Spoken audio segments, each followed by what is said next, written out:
Hello students, next topic is relationship between total revenue, average revenue and marginal revenue.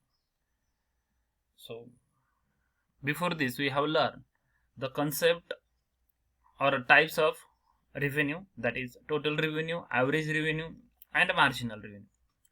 So these various types of revenue is related to each other, have impact of each other. So which kind of relationship between these three concepts we will learn in this topic. अपन जो हमने जो है total revenue, average revenue and marginal revenue जो learn किया है, इसका meaning, definition, then equation and examples हमने देखे हैं। तो फिर अब हमें देखना है कि ये जो कंसेप्ट्स है इनके बीच में रिलेशनशिप, बिहेवियर एक तरीके से किस तरह से होता है, किस एक में चेंज आने की वजह से दूसरे में किस तरीके का चेंज आता है। तो वो समझने के लिए हमने यहाँ पे टेबल लिया है और उसी के बेसिस हमने डायग्राम भी निकाला है। और फिर जो ऑब्जर्वेशंस आ रहे हैं एक दूसरे के रिलेटेड, तो यहाँ पे हमने लिए हैं। तो पहले हम टेबल को समझेंगे, देन डायग्राम को समझेंगे एंड देन क्या रिलेशनशिप्स दिख रहे हैं यहाँ पे वो हम देखेंगे। तो पहले हम यहाँ पे टेबल को समझ लेते हैं। तो टेबल में जो है यहाँ पे 5 कॉलम है। फर्स्ट कॉलम में प्राइस दिया है, सेकेंड कॉलम में यूनिट्स दिए हैं, unit sold. Then third column में टोटल रेवेन्यू दिया है। फोर्थ कॉलम में AR मीन्स एवरेज रेवेन्यू है एंड लास्ट फिफ्थ कॉलम में EMR मीन्स मार्जिनल रेवेन्यू है, मार्जिनल रेवेन्यू है। तो अब हम एक कैलकुलेट करके देखते हैं कि कोई प्रोडक्ट है और वो प्रोडक्ट का प्राइस 10 रुपीज है और उसका 1 यूनिट सोल्ड होता है। 10 रुपीज प्राइस है और 1 यूनिट सोल्ड हो रहा है, तो टोटल रेवेन्यू कितना आएगा? टोटल रेवेन्यू जो है वो 10 आएगा। अब ये टोटल रेवेन्यू कैसे निकालते हैं, जो हमने लास्ट अपने वीडियो में देखा होगा। टोटल रेवेन्यू हम कैसे निकालते हैं? जो प्राइस है, प्राइस से मल्टीप्लाई करते हैं क्वांटिटी सोल्ड को। तो थ्रू आउट ये जो टोटल रेवेन्यू का ये जो पूरा कॉलम है, इसमें जो हमें नंबर्स दिख रहे हैं, 10 दिख रहा है, 18 दिख रहा है, 24, 28, 30, 28, तो ये जो है ये सभी कहां से आए हैं ये नंबर?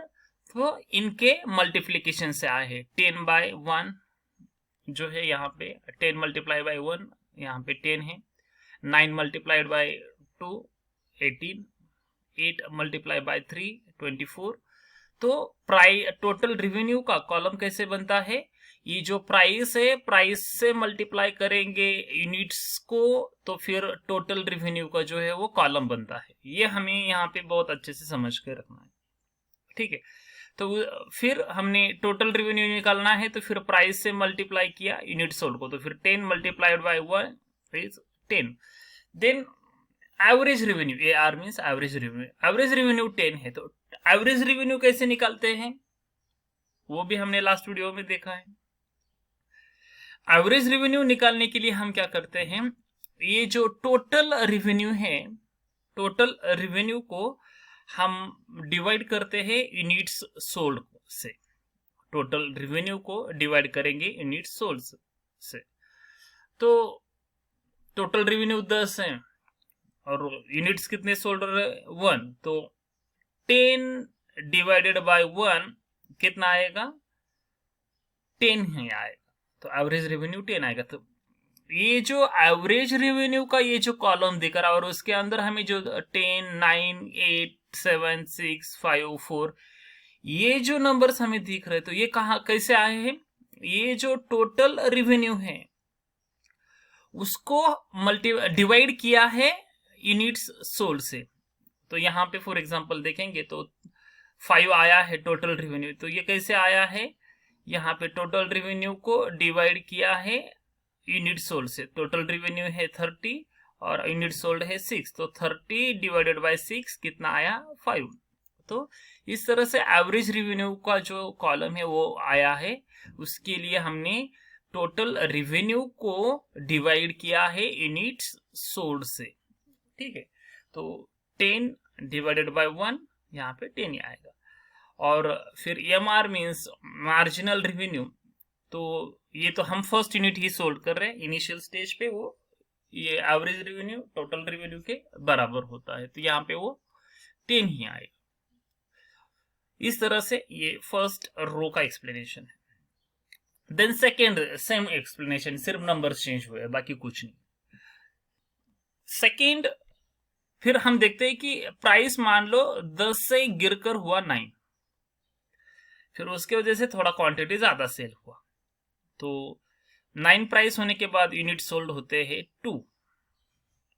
तो 2 यूनिट सोल्ड होते हैं, तो फिर टोटल रेवेन्यू कितना होता है, 18। कैसे आया है 18, price multiplied by units. 9 multiplied by 2, 9 multiplied by 2 कितना आया, 18।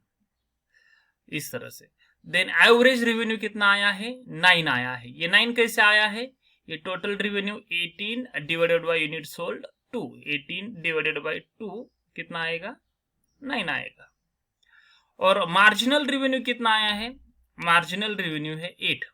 अब ये मार्जिनल रेवेन्यू 8 कैसे आया है, तो एक एडिशनल यूनिट सोल्ड होने के बाद हमारे टोटल रेवेन्यू में जो नेट चेंज होता है, टोटल रेवेन्यू में जो नेट चेंज होता है उसे हम मार्जिनल रेवेन्यू कहते हैं। तो एक एडिशनल यूनिट सोल्ड हुआ मतलब पहले एक होता था, उसके बाद अब 2 यूनिट सोल्ड हो रहे हैं, मतलब पहले से एक ज्यादा यूनिट सोल्ड हो रहा है, ठीक है। फिर इसके वजह से क्या टोटल रेवेन्यू में कितना नेट चेंज हुआ है, टोटल रेवेन्यू क्या हुआ, एक जब हम यूनिट सोल्ड करते थे तो 10 था। अब दूसरा यूनिट, एक एडिशनल यूनिट हमने सेल किया दूसरा, तो फिर उसके वजह से टोटल रेवेन्यू हुआ 18। मतलब कितने से चेंज हुआ, 10 से हो गया 18, मतलब नेट चेंज कितना है, 8 का है। 8 से जो है वो चेंज हुआ, पहले 10 था अब 18 हो गया, मतलब 8 से चेंज हुआ। तो ये जो नेट चेंज होता है टोटल रेवेन्यू में एक एडिशनल यूनिट सोल्ड करने के बाद, वो होता है मार्जिनल रेवेन्यू। तो 8 क्या है, मार्जिनल रेवेन्यू है। इसी तरह से प्राइस 9 से हो गया 8, तो फिर इसके वजह से जो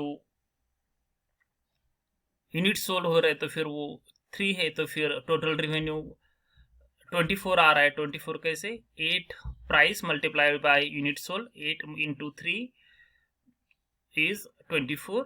देन एवरेज रेवेन्यू 8 आ रहा है, वो कैसे आ रहा है, 24 डिवाइडेड बाय 3, ये 8 आ जाएगा।